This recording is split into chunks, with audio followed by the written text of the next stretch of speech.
Le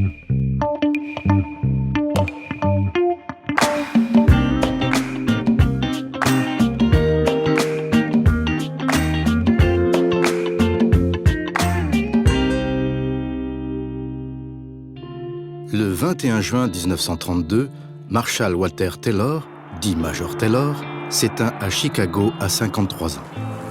Il est l'un des plus grands cyclistes afro-américains dont la légende s'est construite en Europe.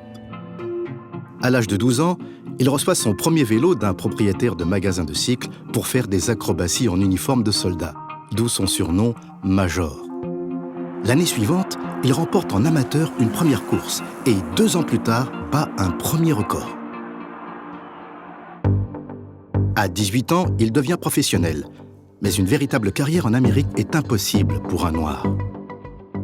Malgré la ségrégation, Major Taylor enchaîne les performances. En 1898 et 1899, il cumule 14 records du monde. Ses victoires se succèdent jusqu'au championnat du monde à Montréal, où son exploit est sacré par un titre mondial, le premier à être obtenu par un Afro-Américain.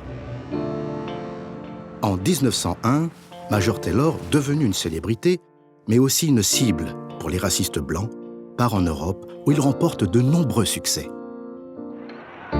À Paris, sa ville d'adoption, il conquiert le championnat du monde en 1902 contre Thorvald Elgard. La France a été sa terre promise. C'est une personnalité reconnue et le 16 novembre 1908, il devient le recordman de l'épreuve reine de vitesse à Paris. Major Taylor inscrit ce jour-là son nom sur les tablettes de l'histoire du cyclisme.